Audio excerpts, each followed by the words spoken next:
बिस्मिल्लाहिर्रहमानिर्रहीम अस्सलाम वालेकुम। तो जी प्यारे बच्चों, क्लास 10 में न्यू बुक यूनिट नंबर 12 जो था प्रोबेबिलिटी, लास्ट टाइम हमने इसकी जो एक्सरसाइज 12.3 थी उसको हमने कंप्लीट किया था। तो प्यारे बच्चों, आज की इस वीडियो में हम इसके रिव्यू एक्सरसाइज के एमसीक्यूज और उसके बाद रिव्यू एक्सरसाइज तमाम क्वेश्चन हैं उनको कंप्लीट करके इस चैप्टर को हर लिहाज से कंप्लीट कर देंगे। तो स्टार्ट करते हैं आज की वीडियो को। आज की वीडियो को स्टार्ट करने से पहले प्यारे बच्चों, वीडियो को लास्ट तक देखा करें, डाउनलोड करके ना देखा करें, लास्ट तक वॉच किया करें ताकि मेरा भी फायदा हो थोड़ा। तो स्टार्ट करते हैं फिर वीडियो को। हमारा है क्वेश्चन नंबर 1। प्यारे बच्चों, क्वेश्चन नंबर 1 एमसीक्यूज है।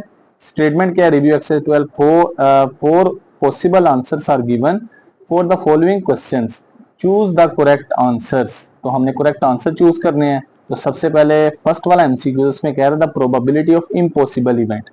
इम्पॉसिबल इवेंट एक ऐसा इवेंट होता है कि जिसमें हमारे पास प्रोबेबिलिटी हमेशा क्या होती है? जीरो। इस ओमनी चार ऑप्शन है, 0, 1, 2 और -1। अब यहाँ पे गौर कीजिएगा, लेट किया कि हमारी जो सैंपल स्पेस है, हमने एक डाई रोल किया 1 2 4 5 3 4 5 6। हमारा इवेंट क्या है कि हमने प्रोबेबिलिटी फाइंड करनी है किसकी? 7 आने की। इवेंट है कि हमारा डेट इज 7। तो प्यारे बच्चों, इसमें 7 तो पॉसिबल नहीं है, तो लिहाजा फिर इसका जो इवेंट बनेगा वो खाली सेट बनेगा। एन ऑफ ए क्या होगा? इसमें टोटल वैल्यूज की तादाद कोई नहीं है, तो क्या होगी? 0।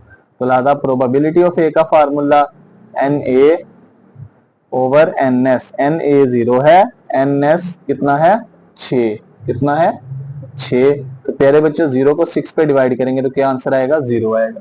तो लिहाजा फिर ऑप्शन नंबर जो ए है ये करेक्ट आंसर होगा। तो याद रखना है कि जो इम्पॉसिबल इवेंट होता है इसकी प्रोबेबिलिटी हमेशा कितनी होती है? 0। दूसरा एमसीक्यूज वो कह रहा what is the probability of getting a head when a fair coin is tossed once. Once का मतलब है एक दफा।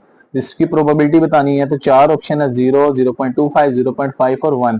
तो इसको सोल्व करते हैं। तो हमारे पास एक फेयर कॉइन जब टॉस होता है सैंपल स्पेस बनती है हेड और टेल। अब हमारा इवेंट क्या है कि हमने किसकी प्रोबेबिलिटी बतानी? हेड की। हेड आने की। तो हमारा जो हेड का इवेंट है, तो हेड कितनी दफा आ रहा है? एक दफा। तो एन एस हमारे पास 2 है, तो हमारा इवेंट हो गया ए कि वो क्या है? Head occurs. हेड अपीयर्स या अकर्स कह लें। तो प्यारे बच्चों, हेड कितनी दफा आ रहे हैं? यहाँ पे एक दफा। इवेंट होगा ए इक्वल टू एच। तो प्रोबेबिलिटी ऑफ ए क्या होगी? N A divided by N S. N A है यहाँ पे 1, एन ए है 1, एन एस कितना है? वो है 2। तो क्या आंसर आ गया? 1/2। अगर हम इसको प्यारे बच्चों पॉइंट में चेंज करें तो 1 को 2 पे डिवाइड करें तो आंसर आता है 0.5। तो फिर यहाँ पे देखा जाए फिर हमारा कौन सा ऑप्शन करेक्ट होगा? Option number C is correct answer. Second का सी वाला ऑप्शन करेक्ट होगा। तीसरे पे आते हैं। तीसरे में कह रहा था sum of all probabilities of all possible outcomes of an experiment. हमारे पास मिसाल के तौर पे हमने एक एक कॉइन पर टॉस किया, इसकी सैंपल्स बनी हेड और टेल।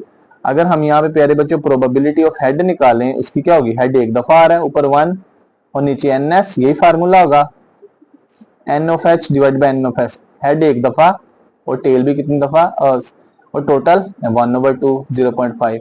तो प्यारे बच्चों, ये हेड की हमने प्रोबेबिलिटी निकाली। अब इसी तरह अगर हम टेल की प्रोबेबिलिटी निकालें तो वो क्या होगी? टेल एक दफा है और नीचे एन एस टोटल वैल्यूज कितनी है? 2, 0.5। अगर हम इन दोनों का सम करें तो इसका आंसर किसके बराबर होगा? 1 के। किसके बराबर? 1 के। तो यही पूछ रहा था कि अगर हम किसी एक्सपेरिमेंट के तमाम पॉसिबल आउटकम्स की प्रोबेबिलिटीज निकालें और उनको जमा करें तो उसका आंसर हमेशा क्या होगा? 1 होगा। थर्ड का सी वाला ऑप्शन करेक्ट होगा। आगे नंबर 4, इसमें कह रहा है P of A, probability of A है 0.6, then the probability of event A not happening, कि अगर ए ना हो, ए आने की प्रोबेबिलिटी है 0.6, ए ना आने की प्रोबेबिलिटी क्या होगी? तो यहाँ पे सिंपल हमसे ना लॉ ऑफ कॉम्प्लीमेंट पूछ रहा है। तो वो कह रहा है चौथे के लिए प्रोबेबिलिटी ऑफ ए है 0.6, हमने प्रोबेबिलिटी नॉट हैपन है यानी ए बार फाइंड करना है या ए कॉम्प्लीमेंट फाइंड करना है। तो इसके लिए लॉ ऑफ कॉम्प्लीमेंट यूज करेंगे। जब हमने किसी चीज के ना आने की प्रोबेबिलिटी निकालनी हो तो उसके आने की प्रोबेबिलिटी को 1 में से माइनस करते हैं। 1 माइनस आने की प्रोबेबिलिटी 0.6, 1 में से 0.6 निकालें कितना बचेगा? 0.4। तो प्यारे बच्चों, कौन सा ऑप्शन करेक्ट होगा? Option number A is correct answer. कौन सा ऑप्शन करेक्ट होगा? Option number A is correct answer. पांचवें में कह रहा है two events are said to be mutually exclusive if they can happen at the same time. क्या वो एक दफा आएंगे? One affect the other. B तीसरा है they can not happen together. चौथा है दे आर ऑलवेज इक्वल। अब यहाँ पे देखते हैं, अब म्यूचुअली एक्सक्लूसिव इवेंट्स इवेंट्स होते क्या हैं। यानी हमारे पास एक सैंपल स्पेस है, एक हेड आ गया और एक टेल आ गया। एक इवेंट ए ले लिया हमने जिसमें हेड आ रहा है, एक इवेंट बी ले लिया जिसमें टेल आ रहा है। क्या प्यारे बच्चों अगर मैं इनकी इंटरसेक्शन निकालूं तो क्या कोई वैल्यू सेम होगी? नहीं, तो ये खाली सेट। तो दो ऐसे इवेंट्स जिनकी इंटरसेक्शन ले खाली सेट आए तो वो दोनों सेम तो नहीं आ सकते, तो लिहाजा फिर म्यूचुअली एक्सक्लूसिव इवेंट्स ऐसे इवेंट्स होते हैं दे कैन नॉट हैपन टुगेदर। तो पांचवें का कौन सा ऑप्शन करेक्ट होगा? सी वाला। ये हमारा आंसर होगा। नेक्स्ट कह रहा है if one coin is tossed and one dice is rolled then the number of sample point are. एक कॉइन और एक डाइस को रोल किया, सैंपल पॉइंट्स कितने होंगे? तो यहाँ पे हम रफली देख लेते हैं। एक कॉइन टॉस करें तो हमारे पास सैंपल स्पेस बनती है हेड और टेल। एक डाई रोल करें, सैंपल स्पेस 1 से लेकर 6 तक। और कह रहा है कि टोटल सैंपल पॉइंट्स कितने बनेंगे? इन दोनों को आपस में ज़रब करेंगे, 1 2 3 4 5 6। इनको ज़रब करेंगे, 2 इसमें 6 इसमें, तो 2 को 6 से ज़रब किया कितना होगा? 12। इन तो इसके कितने हमारे पास टोटल बनेंगे सैंपल पॉइंट? तो प्यारे बच्चों सैंपल पॉइंट बनेंगे 12। लिहाजा option number D is correct answer. Next कह रहा है what is the probability of sure event. तो ये डेफिनेशन भी पढ़ी थी। श्योर इवेंट होता है कि जिसके लाजमी, मिसाल के तौर पे यानी वो ये कहना चाहता है कि मैंने एक कॉइन टॉस किया, उसमें सैंपल से बनती है हेड और टेल, मेरा इवेंट भी क्या हो, उसमें भी हेड भी आए और टेल भी आए, तो लिहाजा मेरे पास जो एन ए है इवेंट के आउटकम्स की तादाद और टोटल सैंपल स्पेस के आउटकम्स की तादाद बराबर है, तो लिहाजा ऊपर भी वही वैल्यू नीचे भी वही वैल्यू। तो श्योर इवेंट या सर्टेन इवेंट का आंसर का प्रोबेबिलिटी का आंसर हमेशा 1 होता है। लिहाजा option number A is correct answer. Next पूछ रहा है the probability of getting a number greater than 6 on dice is. अब प्यारे बच्चों हमारे पास ऑन डाइस, जब हम एक डाइस रोल करते हैं तो उसकी सैंपल स्पेस होती है 1 से लेकर 6 तक। तो प्यारे बच्चों क्या इसमें कोई नंबर है जो 6 से बड़ा है? 6 से बड़ा नहीं है, तो लिहाजा ये कौन सा इवेंट है? इम्पॉसिबल। तो इम्पॉसिबल इवेंट की प्रोबेबिलिटी हमेशा क्या होती है? 0। तो लिहाजा फिर कौन सा ऑप्शन करेक्ट होगा? सी वाला ऑप्शन करेक्ट होगा। बड़े इंटरेस्टिंग एमसीक्यूज है। तो ये पूछ रहा है कि ग्रेटर देन 6 यानी वो इम्पॉसिबल इवेंट, तो इम्पॉसिबल इवेंट होगा क्योंकि लूडो के दाने पे 1 से लेकर 6 तक नंबर आएंगे जब हम उसको रोल करेंगे, तो लिहाजा इसकी प्रोबेबिलिटी क्या होगी? 0। 9 वाला MCQ dash outcomes are possible when we draw a card from deck of card. तो जब हम कार्ड्स हैं उनको ड्रा करते हैं तो हमारे पास टोटल कितने यहाँ पे आउटकम्स होते हैं, इन टोटल कितने पत्ते होते हैं हमारे पास? 52 पत्ते होते हैं। कितने? 52। ये तो जुबान नहीं था। तो टोटल प्लेइंग कार्ड 52 होते हैं, तो वो कह रहे हैं कितने आउटकम्स बनेंगे? 52 बनेंगे। तो ये हमारा आंसर होगा सी वाला। लास्ट एमसीक्यू इसमें कह रहे हैं P of E is equal to 0.07 then the probability of not E is. जिसमें ई ना हो उसकी प्रोबेबिलिटी क्या होगी? ई के आने की प्रोबेबिलिटी है, ना आने की प्रोबेबिलिटी निकालनी है।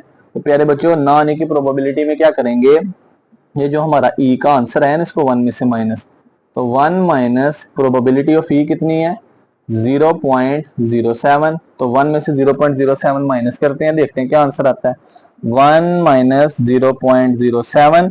तो प्यारे बच्चों जब इसको हल करेंगे तो आंसर कितना आ जाएगा? 0.93। कितना? 0.93। तो हमारा 0.93 कौन सा ऑप्शन है? सी वाला। तो लिहाजा ये हमारा करेक्ट आंसर होगा। अब नेक्स्ट करते हैं हम क्वेश्चंस को, क्वेश्चन नंबर 2 को।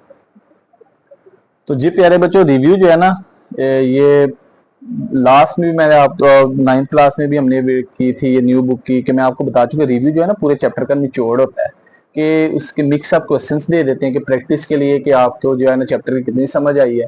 तो फिर ये हमने जो 3 एक्सरसाइजें पढ़ी हैं, जो हमने सारी types of mutually exclusive, non mutually exclusive, फिर उसके बाद डिपेंडेंट इवेंट, इंडिपेंडेंट, जो सारी पढ़ी है ना सिंपल प्रोबेबिलिटी, तो इसके सवाल हैं। तो क्वेश्चन नंबर 2 में कह रहा है Arshia selects a day from, दिन है ट्यूसडे वेडनेसडे 2 दिन है, एंड अ टाइम, और टाइम है एक मॉर्निंग है और एक इवनिंग है। ड्रा पॉसिबिलिटी डायग्राम, पहले हमने पॉसिबिलिटी डायग्राम बनानी है उसकी, also sketch a tree diagram. अब प्यारे बच्चों यहाँ पे हमारी मर्जी, उसने पॉसिबिलिटी डायग्राम कही है तो हम कॉलम में भी डेज या डेज में को भी लिख सकते हैं कॉलम में, और यहाँ हम चाहें तो टाइम को भी। तो मर्जी आपकी, जिसको मर्जी लिख दें। लेकिन पीछे ना उसने उसको पहले लिखा है, पीछे उसने यहाँ पे पॉसिबिलिटी डायग्राम बना रहे हैं। पहले मैं पॉसिबिलिटी डायग्राम, तो मैं ना अगर बुक वाला आंसर लाना है, टेबल बनाना है, तो मैं किसको पहले लिखने लगा हूं, ये जो टाइम है ना, ये जो टाइम, इसको पहले लिखने लगा हूं। यहाँ पे मैं टेबल बनाऊंगा इसका, ये ऐसे करके। इधर मैं लिख दूंगा टाइम,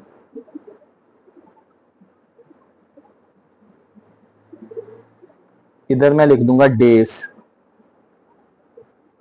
इधर डेज को, और इधर मैं लिखूंगा टाइम को। टाइम है मेरे पास मॉर्निंग, मॉर्निंग इसको मैं एम का नाम दे देता हूं, और दूसरा है इवनिंग, इवनिंग इसको ई का नाम दे दिया शॉर्टकट में। और डेज हैं, एक है हमारे पास डेज ट्यूसडे, ट्यूसडे इसको टी का नाम दे देते हैं। दूसरा है वेडनेसडे, वेडनेसडे इसको हमने डब्ल्यू का नाम दे दिया। हमारे पास इस तरह से हमारी क्या बन गई, टेबल बन गया। अब नेक्स्ट प्यारे बच्चों, हमारे पास ना यहाँ पे अगर आप चाहें तो मर्जी आपकी, इससे कोई फर्क नहीं पड़ेगा। ये जो डेज है ना, ये जो मैंने कॉलम में लिखे हैं तो इनको रोज में लिख दें, ये जो टाइम है, और ये जो हमारे पास डेज है इसको कॉलम, इससे कुछ फर्क नहीं पड़ेगा, बस आपने इनको सही बनाना है। तो इसके हम अब देखा जाए तो हमारे इसके ऑर्डर पेयर बनेंगे। पहले इस हमारे पास जो ये है, पहला है टाइम मॉर्निंग, मॉर्निंग को किसके साथ, मॉर्निंग कोमा टी के साथ, फिर मॉर्निंग को डब्ल्यू के साथ। हमने एक्सरसाइज में भी किए थे, यहाँ पे मैं क्वेश्चंस को सोल्व कर रहा हूँ, बाकी आप उन वीडियोस को देख सकते हैं। फिर इवनिंग ई को किसके साथ, टी के साथ, फिर ई को किसके साथ, डब्ल्यू के साथ। तो ये जो मेरे पास टेबल बना है ना, तो जिसको कहते हैं पॉसिबिलिटी डायग्राम। तो यहाँ पे हेडिंग दे दें, इस तरफ मैंने डेज लिखे हैं, डेज, और यहाँ पे हेडिंग दे रही है पॉसिबिलिटी, पॉसिबिलिटी डायग्राम है, पॉसिबिलिटी डायग्राम। इधर टाइम है और इधर क्या है, डेज है। तो प्यारे बच्चों, ये अगर आप चाहें तो डेज को इधर लिख दें वर्टिकली, और जो टाइम है इसको इधर लिख दें, इससे कोई फर्क नहीं पड़ेगा। ये हमारा फर्स्ट पार्ट सोल्व हो गया। दूसरे नंबर पे हमने क्या बनानी है, इसकी ट्री डायग्राम। ट्री डायग्राम भी बड़ी आसान है, सिंपल सी है, तो उसमें भी हम आउटकम, तो मिसाल के तौर पे आप देखिएगा कि इसको ट्री डायग्राम कैसे बनाएंगे। पहले हम यहाँ पे आउटकम्स लिख देते हैं, आउटकम्स, आउटकम्स हमारे पास इस तरह से बनेंगे। तो हमारे पास यहाँ पे गौर कीजिएगा प्यारे बच्चों, पहला आउटकम है यहाँ पे, किसी को पहले अगर बुक वाला आंसर लाना है ना, तो पहले मैं फिर इसको ही पहले लिखूंगा, ये जो इसको, या चले मैं वैसे मैं लिखने लगा हूँ। तो बुक वाला आंसर लाना है तो हम किसी को भी पहले लिख सकते हैं। दो चीजें हमारे पास, पहले मैन है और दूसरा है, और सॉरी मैन कह रहा हूँ, पहली चीज है हमारे पास यहाँ पे मॉर्निंग टाइम है, दूसरा इवनिंग टाइम है। तो ये जो मॉर्निंग टाइम है, तो ये मॉर्निंग टाइम भी दिन दो है। पहला दिन कौन सा है, पहला दिन है ट्यूसडे वाला और दूसरा वेडनेसडे वाला। इस एम को भी दोनों के साथ जोड़ देंगे, और फिर ये जो हमारे पास ई है इसको भी दोनों के साथ जोड़ देंगे। ई को भी किस किस के साथ जोड़ेंगे, इस टी और डब्ल्यू के साथ। तीन दफा होता ना, तो फिर हमने इसको दोबारा जोड़ देना था इसके साथ। वो कह रहा है हमारे पास दो आउटकम्स हैं, पहला है मैन और दिन दो है, उस टी डब्ल्यू से जोड़ा। फिर मैन कह रहा हूँ सॉरी मॉर्निंग, और दूसरा टाइम है इवनिंग, उसको भी किससे जोड़ दिया, टी डब्ल्यू से। अब हम इसके पेयर बनाएंगे, तो पेयर कुछ इस तरह के बनेंगे। पहला पेयर बनेगा एम टी के साथ, दूसरा पेयर बनेगा एम डब्ल्यू के साथ, तीसरा पेयर बनेगा ई टी के साथ, चौथा पेयर बनेगा ई डब्ल्यू के साथ। चार बन गए। अब प्यारे बच्चों गौर कर सकते हैं, इधर पहला आंसर था एम टी, इधर भी एम टी है। इधर दूसरा आंसर आया था एम डब्ल्यू, इधर भी एम डब्ल्यू है। तीसरा आंसर ई टी, इधर भी ई टी है। चौथा आंसर ई डब्ल्यू, इधर भी ई डब्ल्यू है। तो गौर किया जाए, हमारे आंसर ठीक चाहे वही बने हैं। तो हमारे आउटकम्स थे मॉर्निंग और इवनिंग। मॉर्निंग के लिए भी दो दिन है, ट्यूसडे वेडनेसडे। इवनिंग के लिए भी दो दिन है, ट्यूसडे वेडनेसडे। इस मॉर्निंग को टी के साथ, मॉर्निंग को ई डब्ल्यू के साथ। फिर इवनिंग को टी के साथ, इवनिंग को डब्ल्यू के साथ, ये हमारा आंसर होगा। अगर आप चाहें तो ये टी डब्ल्यू पहले लिख दें, इसको बाद में, उससे कोई फर्क नहीं पड़ेगा, बस आपने बनानी इसी तरीके से, बस इतना याद रखना है। तो ये हमारा क्वेश्चन नंबर 2 जो है वो कंप्लीट हो गया। अब नेक्स्ट करेंगे क्वेश्चन नंबर 3 को। क्वेश्चन नंबर 3 इसमें कह रहा है अ कार्ड इज ड्रॉन, ये बड़ा इंटरेस्टिंग क्वेश्चन है, from a deck of cards, कि डेक ऑफ कार्ड्स यानी टोटल कार्ड्स में से। तो सबसे पहले तो टोटल कार्ड्स जो होते हैं playing cards n of S 52, total cards 52। तो find the probability of getting an ace, ace वाले कार्ड्स होने चाहिए, और आ स्पेड, यहाँ वो स्पेड वाले कार्ड होने चाहिए। अब प्यारे बच्चों एन एस का मतलब यहाँ पे एन एस का मतलब ये नहीं है कि एक एस, यानी तमाम एस वाले होने चाहिए। तो प्यारे बच्चों यहाँ पे इवेंट अब देखा जाए और है, अब म्यूचुअली या नॉन म्यूचुअली है तो ये देखना पड़ेगा। अब देखते हैं यहाँ पे इवेंट्स का नाम दे देते हैं। लेट किया पहला इवेंट ए है, A equal to event that that of getting, क्या गेटिंग एन एस।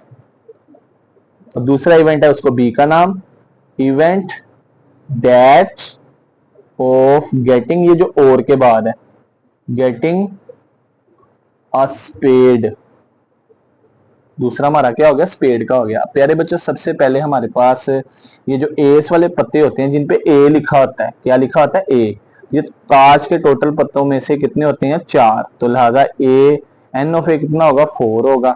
अब ये जो हमारे पास होते हैं दूसरे स्पेड वाले, स्पेड का मतलब क्या है, इस शक्ल के, ये वाले हुक्म जिसको कहते हैं, इस शक्ल के, तो ये हमारे पास हुक्म वाली शक्ल के टोटल कितने होते हैं, ये सूट्स में आता है डायमंड हार्ट स्पेड क्लब, और ये हुक्म यानी स्पेड वाले हमारे पास कितने होते हैं 13, एन ऑफ बी कितना होगा 13। अब एक और चीज प्यारे बच्चों, ये जो एस वाले कार्ड है ना हमारे पास, यहाँ पे मैं लिखने लगा हूँ, ये 4 पत्ते होंगे एस के, तो एस वाले 4 पत्ते होंगे, मैं यहाँ पे शो कर देता हूँ, ये चीज समझने वाली है। स्पेड के कितने हैं टोटल 13, एस वाले ये 4 पत्ते होंगे, ये मैंने 4 पत्ते बनाने की कोशिश की, समझाने की कोशिश की, जो पॉइंट है ये एस, ये भी एस का, ये भी एस का, ये भी एस का। अब ये 4 सूट्स होते हैं diamond heart spade club, ace का जो एक पत्ता होगा ना उस पर डायमंड की शक्ल बनी होगी ऐसे करके, एक पे जो है वो हार्ट की तस्वीर बनी होगी, एक जो है उस पे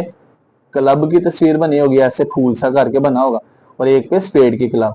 अब प्यारे बच्चों देखा जाए कि हमारे पास जो स्पेड का पत्ता है वो टोटल में तो था ही, टोटल 26 पत्ते हैं, 26 में से एस में भी एक ऐसा पत्ता है जिसके ऊपर किसकी शक्ल बनी होगी स्पेड की, तो यानी एस के पत्तों में भी एक स्पेड का पत्ता आ गया, लिहाजा इसकी जो इंटरसेक्शन है उसमें कोई ना कोई वैल्यू सेम होगी। तो कितने पत्ते ऐसे होंगे, ये ऐसे हैं जो एस का भी है और स्पेड का भी है, टोटल 4 में से एक पत्ता ऐसा है, तो लिहाजा इसकी इंटरसेक्शन भी सेम होगी, एन ऑफ ए इंटरसेक्शन भी। यहां से अंदाजा हुआ कि ये हमारा सवाल किसका बन गया, एक पत्ता सेम होगा। ये हमारे पास नॉन म्यूचुअली एक्सक्लूसिव इवेंट्स का, क्योंकि अब देखा जाए कि वो पत्ता जिसपे ए भी हो स्पेड भी हो वो पत्ता भी है, स्पेड दूसरा इवेंट था, एस पहला इवेंट था, तो वो एक 4 एस के 4 पत्तों में से एक पत्ता ऐसे है जिस वो जो ए भी है और दूसरा उसके ऊपर स्पेड की शक्ल भी बनी है, लिहाजा एन ऑफ इंटरसेक्शन भी 1। अब हम ना क्या करेंगे, यहाँ पे प्रोबेबिलिटीज निकालते हैं। पहले ए की प्रोबेबिलिटी, उसका formula n A over n S, n A है यहाँ पे 4, एन एस कितना है, एन एस है 52, इसकी कटिंग करते हैं 4 1 दा 4, यहाँ से 1 बचा, 4 3 दा 12, 1/13 आ गया। अब दूसरी प्रोबेबिलिटी बी की, उसका formula n B over n S, n B divided by N S, ये होगा। अब एन बी कितना है, एन बी है हमारे पास प्यारे बच्चों 13, एन एस कितना है वो अगेन 52। अब इसकी कटिंग करते हैं, 13 पे कर लेते हैं, 13 पे कटिंग हो रही है, 13 के पहाड़े पे 13 एकम 13, 13 चुके 52, टेबल भी याद होने चाहिए, कोशिश करें। ये दूसरी प्रोबेबिलिटी। अब तीसरी प्रोबेबिलिटी इंटरसेक्शन में वैल्यू सेम थी, probability of A intersection B, इसका फार्मूला क्या होगा n of A intersection B, जिसकी प्रोबेबिलिटी उसकी टोटल दाद ऊपर और एन एस नीचे। अब उसकी टोटल दाद है 1, एन एस कितना है 52, ये हमारे पास तीसरी रकम आ गई, ठीक हो गया। तो अब हम ना टोटल वैल्यू निकालते हैं। चले मैं ऐसा करता हूँ, यहाँ पे कटिंग नहीं करता, इसको वैसे ही रहने देता हूँ, उससे ज्यादा आसान हो जाएगा इस चीज को समझना। अब यहाँ पे प्रोबेबिलिटी ऑफ ए और बी, ये फार्मूला, और किस में चेंज, यूनियन में, फिर ये फर्स्ट की प्रोबेबिलिटी प्लस सेकंड की probability minus probability of A intersection B. अब फर्स्ट की प्रोबेबिलिटी 1/13, चले मैं ये नहीं लिखता, ये सिंपल लिखता हूं, मैं जो समझाने की चीज कोशिश कर रहा हूं, 4/52 जमा दूसरी प्रोबेबिलिटी 13/52 माइनस तीसरी प्रोबेबिलिटी 1/52। तो मैं ऐसे करने लगा 1/52। अभी डिनोमिनेटर में तीनों सेम है, ये प्लस माइनस है तो एलसीएम लेंगे, तो हम ये 52 को एक दफा लिखने लगा, पहली वैल्यू जमा दूसरी वैल्यू माइनस तीसरी वैल्यू। डिनोमिनेटर में तीनों सेम थी, एक दफा पहले ये ऊपर वाली वैल्यूज को प्लस माइनस कर दिया। पहली वैल्यू 4 प्लस की, 13 जमा की और 1 माइनस की। 13 और 4 17, 17 में से एक निकालेंगे 16/52। अब इसकी कटिंग करते हैं 4 पे, 4 चुके 16, 4 एकम 4, 4 थी 12। तो प्यारे बच्चों यहाँ पे ना एलसीएम सेम करने के लिए मैंने इस तरह कर दिया कि एक दफा लिख दिया, तो ये हमारा क्या होगा, ये हमारा फाइनल आंसर के लाएगा। नहीं तो ऐसे कर लें, क्रॉस मल्टीप्लीकेशन को पढ़नी पड़ेगी, बाकी कोई मसला नहीं है, बहरहाल जिस तरह से भी आपने करना है। अब नेक्स्ट करेंगे प्यारे बच्चों क्वेश्चन नंबर 4 को। जी प्यारे बच्चों अब क्वेश्चन नंबर 4 देखते हैं। इसमें कह रहा है कि फातिमा डेल्ट 2 कार्ड्स, कि फातिमा ने 2 कार्ड जो है वो डेल्ट किए हैं। डेल्ट कह लें, डेल्ट का मतलब 2 कार्ड सेलेक्ट किए हैं, ठीक है, या जो भी किए हैं उसने चूज किए हैं, जो भी है, तो सक्सेसफुली के कामयाबी से विदाउट रिप्लेसमेंट। विदाउट रिप्लेसमेंट का क्या मतलब है, पहले की जब प्रोबेबिलिटी निकाल लेंगे ना, जब दूसरी से प्रोबेबिलिटी निकालेंगे ना दूसरे की, तो पहले की सैंपल स्पेस में तो एक चीज कम हो जाएगी, ठीक है। From a well shuffled deck of 52 playing cards, ठीक है, तो टोटल 52 पत्तों में से सबसे पहले ताज के टोटल पत्ते कितने होते हैं, 52, ये लिख लिया हमने। कह रहा है find the probability that both cards are red. Both आ गया, बोथ का मतलब इंटरसेक्शन है। उसने कहा विदाउट रिप्लेसमेंट। विदाउट रिप्लेसमेंट से ये आपने याद रखना, ये कौन से इवेंट का सवाल है, डिपेंडेंट इवेंट का, जो हमने 13.2 में आखिरी सवाल किए थे। उसका फार्मूला कुछ इस तरह से, probability of A intersection B बराबर होता है probability of A multiply probability of B when A is already given. ये वाला फार्मूला लगेगा। अब यहाँ पे देखते हैं एन ऑफ एस 52। तो प्यारे बच्चों हमारे पास यहाँ पे जो 2 इवेंट्स बनेंगे, पहला इवेंट ये है कि बोथ कार्ड्स आर रेड। पहला कार्ड भी रेड होना चाहिए, बोथ का मतलब 2 कार्ड्स, पहले 2 कार्ड सेलेक्ट किए हैं ना, पहला कार्ड भी रेड और दूसरा भी रेड, बोथ कार्ड्स का मतलब ये है, बोथ आर रेड।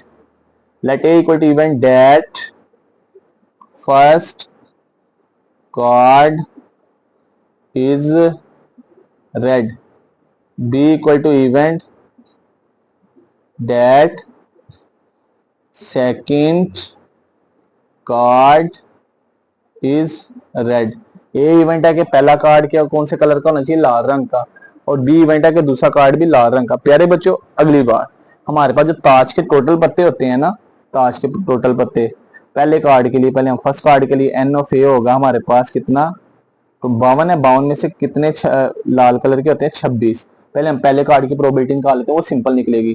तो अब हम फर्स्ट कार्ड की प्रोबेबिलिटी निकालते हैं, जिसको ए का नाम दिया है। तो प्रोबेबिलिटी ऑफ ए हमारे पास कुछ इस तरह से निकलेगी, ऊपर एन ए आ जाएगा, नीचे क्या आ जाएगा, एन एस आ जाएगा। एन ए टोटल कार्ड्स हैं रेड 26 और एन एस 52। तो कटिंग करते हैं, 26 पे कर दी, 26 एकम 26, 26 दूनी 52।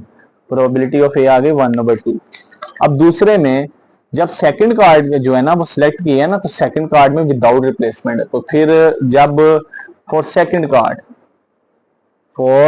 कार्ड इसमें कंडीशनल प्रोबेबिलिटी लगेगी।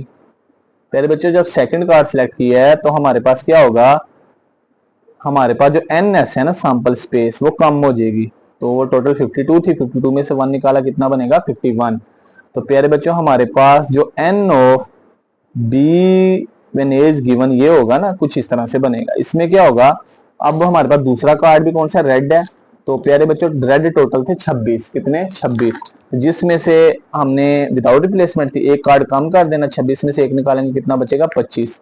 अब हमने प्रोबेबिलिटी निकालनी थी both A and B, both are red, probability both are red. तो बोथ का मतलब क्या प्यारे बच्चों, intersection, probability of A intersection B.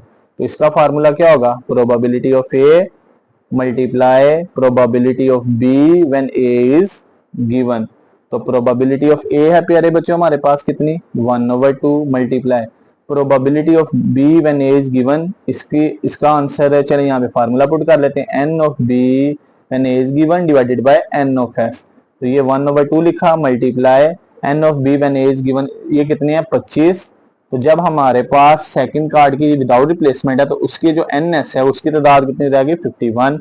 अब यहाँ पे कटिंग नहीं हो सकती, ऊपर आ जाएगा 25 वन द 25, नीचे 51 को 2 से मल्टीप्लाई किया कितना आ जाएगा 102। कितना आ जाएगा प्यारे बच्चों हमारे पास 102।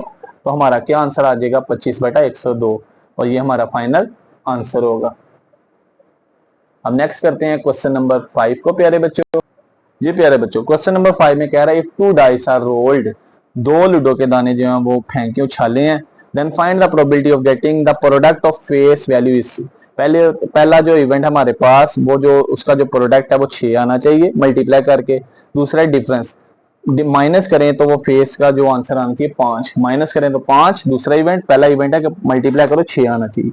तो सबसे पहले तो प्यारे बच्चों हमारे पास, जब हमारे पास टोटल जो वो होते हैं ना, 2 डाइस रोल्ड होते हैं, तो एन एस कितना बनता है 36। टोटल सैंपल पॉइंट्स 6 की पावर 2 इक्वल टू 36। एक दाना रोल हो तो 6 पावर 1 6, दो हो तो 6 का स्क्वायर।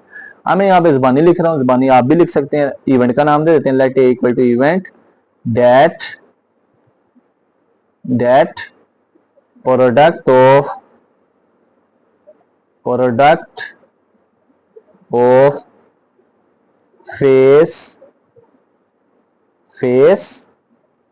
Value is 6। और दूसरा event B, event that difference of face value is 5। कि पहले में प्रोडक्ट होना चाहिए कितना, जरब करो 6 आना चाहिए। दूसरा इवेंट है कि माइनस करो 5 आना चाहिए। तो मैं यहाँ पे लिख रहा हूँ, पहली में हमारे पास जो इवेंट होगा वो हमारे पास होगा कुछ ये वाला। पहले में a बराबर होगा 115 और दूसरा हमारे पास, सॉरी मल्टीप्लाई करो तो 6 आना चाहिए। तो एक हमारे पास होगा पहली में 16, दूसरे में होगा 23, तीसरी में होगा हमारे पास 32, इनको भी जरब करें 16 6 1 6 2 3 6 3 2 6, और चौथा क्या होगा इसको उल्टा देंगे 61। ये चार वो आउटकम्स हैं जिनको जरब करो तो कितना आना चाहिए 6। दूसरा इवेंट हमारा जो है ये एन ऑफ ए कितना होगा 4। दूसरा इवेंट है कि जिसमें माइनस करें तो उनका आंसर 5 आना चाहिए। प्यारे बच्चों, एक होगा 16, 6 में से 1 निकालें 5। दूसरा होगा 61, 6 में से 1 निकालें तो फिर भी 5 आता है। 6 में से 1 निकाले 5, 6 में से 1 निकाले 5। एन ऑफ बी कितना होगा 2। अब देखा जाए ए में और बी में क्या कोई वैल्यू सेम है, 16 इसमें भी इसमें भी है, 161 इसमें भी इसमें भी है।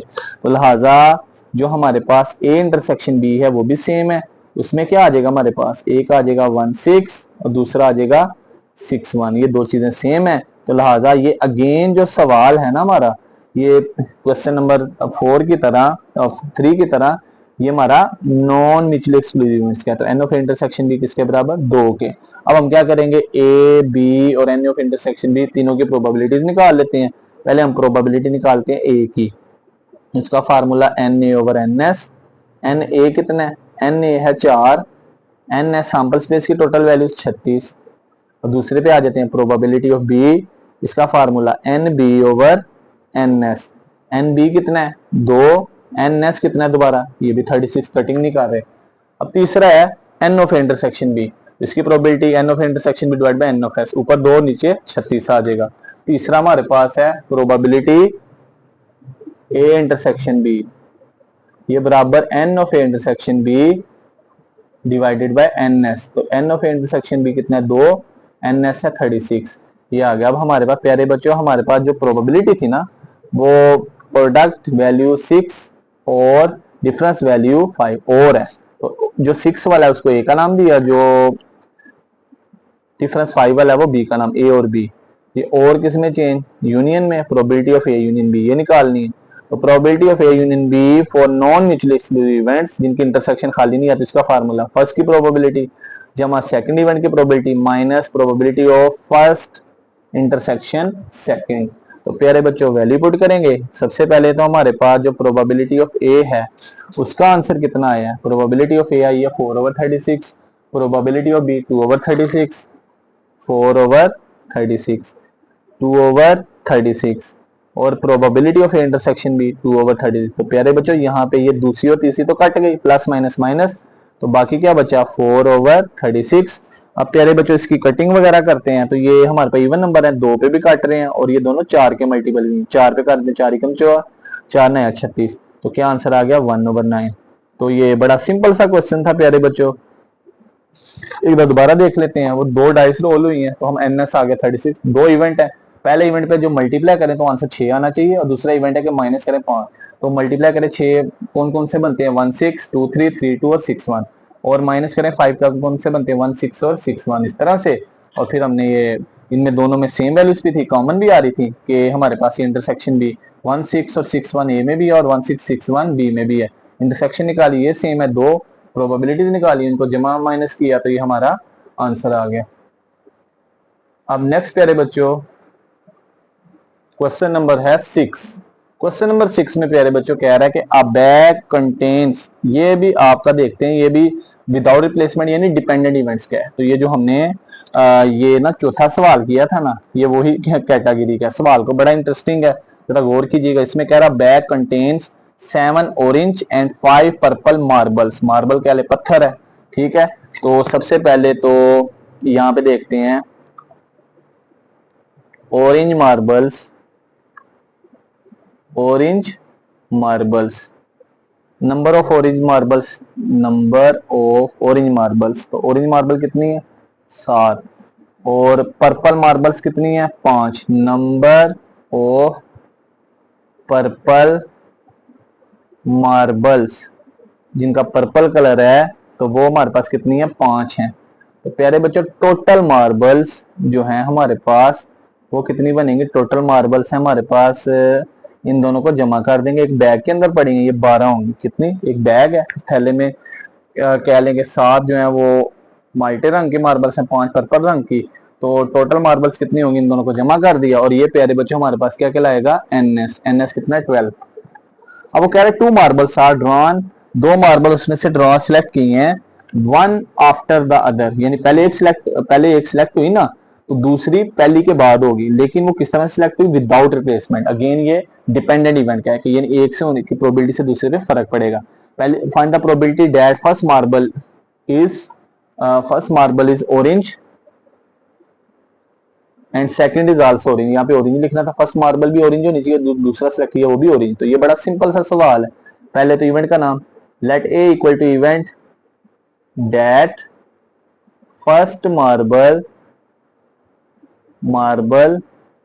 इज ऑरेंज, और B equal to event that second marble is also orange, पहला जो सिलेक्ट किया वो भी ऑरेंज, दूसरा जो सिलेक्ट किया वो भी कौन सा होना चाहिए ऑरेंज ही होना चाहिए। तो सेम सवाल है चौथे सवाल की तरह, अब इसको आपने बड़े ध्यान से समझना है। प्यारे बच्चों पहला जो है वो मार्बल है ए, इसके एन ऑफ ए, तो ऑरेंज मार्बल की तादाद कितनी है, टोटल है हमारे पास 7, कितने हैं ऑरेंज मार्बल्स, वो है 7, एन ऑफ ए 7, इवेंट को ए का नाम। अब प्यारे बच्चों प्रोबेबिलिटी ऑफ ए निकाल लेते हैं, वो क्या होगी n A over n S, ये सिंपल प्रोबेबिलिटी जैसे निकलती है वैसे निकलेगी, एन ए 7 है और एन एस कितना है, टोटल मार्बल्स कितने थे 12। अब लिखेंगे 4 सेकंड मार्बल जो अगेन कौन सी है ऑरेंज ही है।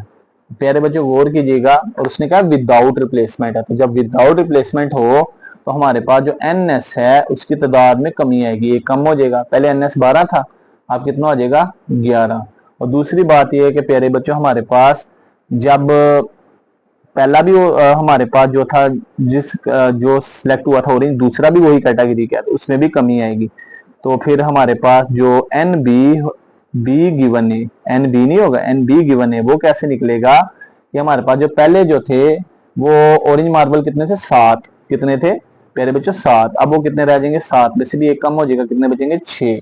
अब लिहाजा इसकी probability of B when A is already given N of B given A divided by N S, N of B given A कितना है 6, एन एस कितना है, एन एस है हमारे पास ये 11 बचा है। अब फार्मूला लगाते हैं, probability of A both first marble is orange and आ गया तो प्यारे बच्चों इंटरसेक्शन आ जाएगी। First marble orange and second marble is also orange. उधर लिखा था बोथ आर, वो जो थे बोथ आर उसने लिखा था रेड। तो प्यारे बच्चों ये हमारा वही सवाल है, formula probability of A multiply probability of B when A is given. ये फार्मूला बनेगा, प्रोबेबिलिटी ऑफ ए कितनी है, ये है 7/12 multiply probability of B when A is given, इसका आंसर है 6/11। कटिंग करते हैं, 6 एकम 6, 6 दूनी 12, तो ऊपर बचेगा 7 एकम 7, नीचे बचेगा 11 दूनी 22, ऊपर 7 एकम 7 और नीचे 11 दूनी 22। तो ये हमारा प्यारे बच्चों फाइनल आंसर होगा। तो इस तरह प्यारे बच्चों हमारी जो रिव्यू एक्सरसाइज थी ना उसके एमसीक्यूज और जो उसके क्वेश्चंस थे वो हमने आज वीडियो में कंप्लीट किए। तो उम्मीद करते हैं जो आपकी आज की वीडियो जो है वो बड़ी इंटरेस्टिंग रही होगी। तो अगर वीडियो अच्छी लगी हो तो अच्छा सा कमेंट करना ना भूलिएगा, साथ में चैनल पे नहीं है तो सब्सक्राइब करना ना भूलिएगा। तो मिलते हैं अगली वीडियो के साथ, तब तक अपना ख्याल रखिएगा, दुआ में याद रखिएगा। अल्लाह हाफिज।